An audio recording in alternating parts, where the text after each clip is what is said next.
आनंदारे आसाई धीरे धीरे जयंता कुमारी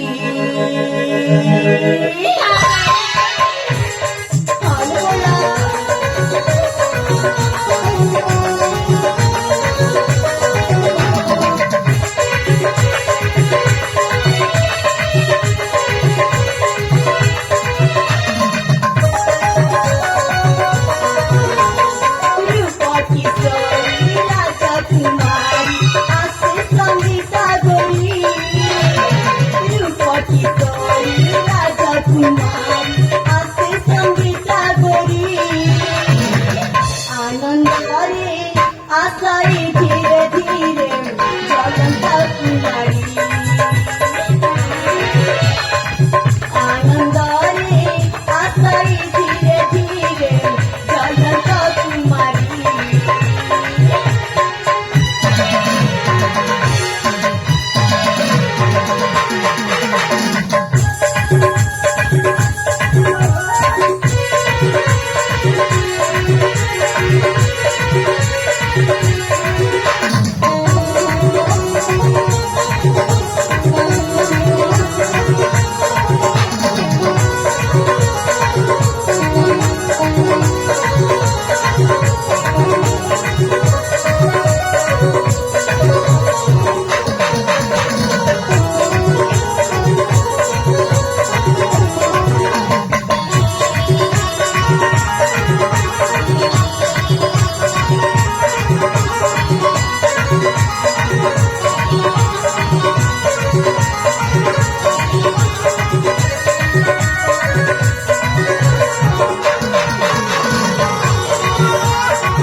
सती बाबा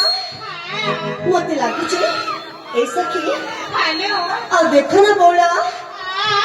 कौन हीरा कुंडला सखी बड़ा मतारी मता मणि सखी मंजुला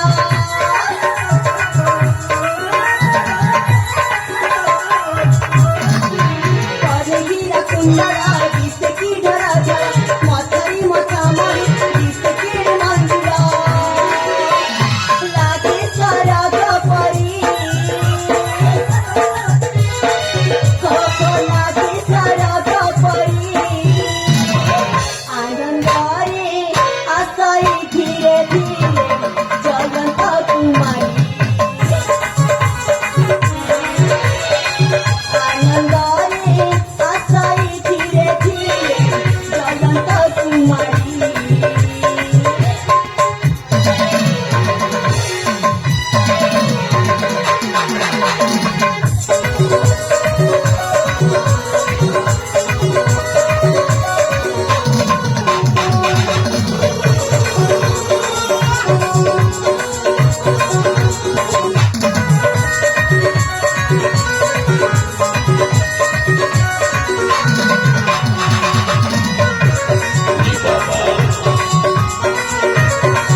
सतरी बाबा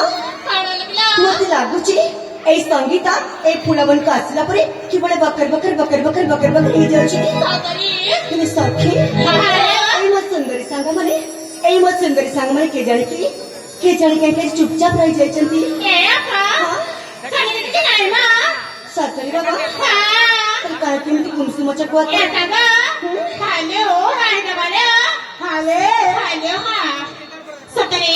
कौन हिला सतरी कोड़ा कोड़ा कोड़ा कोड़ा कोड़ा कोड़ा सतर कोड़ा बुड़ी बुड़ी पानी पीना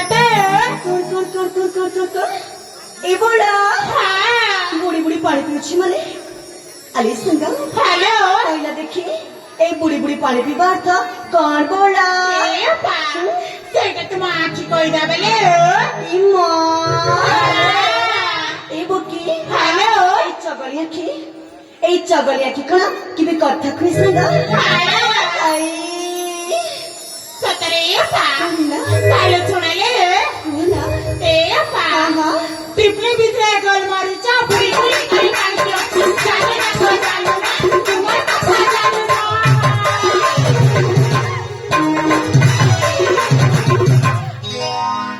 ଏ ବୋଲା କଣ ଏସବୁ କଣ ହଉଛି ଏ ପା କଣ ହେଲା ସତ କଣ ଚମକି ଗଲା କି ଲେ ଓ ଏ ସାଙ୍ଗ ତମର ଏ କଥା ନା ସତ ମୁଁ ବୁଝିପାରୁନି ଏ ପା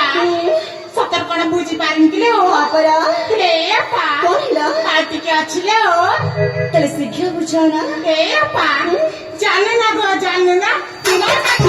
ଜାଣେ ନା ପ୍ରଭୁ ପ୍ରେମ ସମସ୍ତ କିଛି ରାଖେ